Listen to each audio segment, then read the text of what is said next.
What if, instead of spending our lives doing, performing, we spent more time exploring?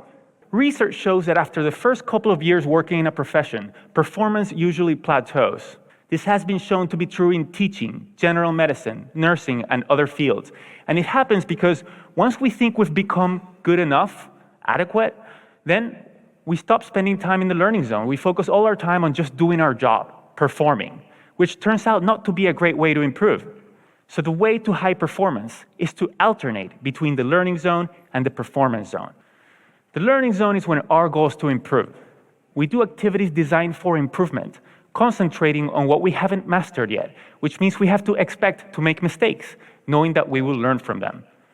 That is very different from what we do when we're in our performance zone, which is when our goal is to do something as best as we can, to execute. Then we concentrate on what we have already mastered, and we try to minimize mistakes. It's a spiral to ever-increasing capabilities, but we need to know when we seek to learn and when we seek to perform. And while we want to spend time doing both, the more time we spend in the learning zone, the more we'll improve. So how can we spend more time in the learning zone? First, we must believe and understand that we can improve, what we call a growth mindset.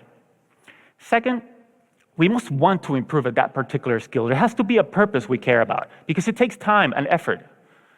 Third, we must have an idea about how to improve, what we can do to improve.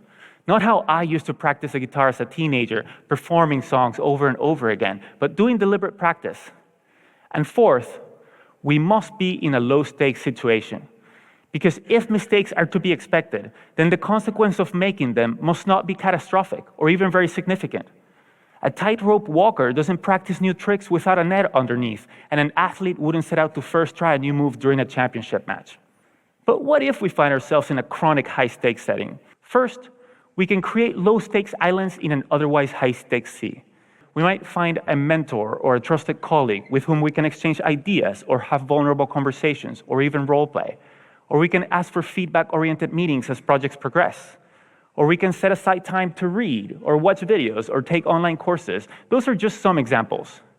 Second, we can execute and perform as we're expected, but then reflect on what we could do better next time.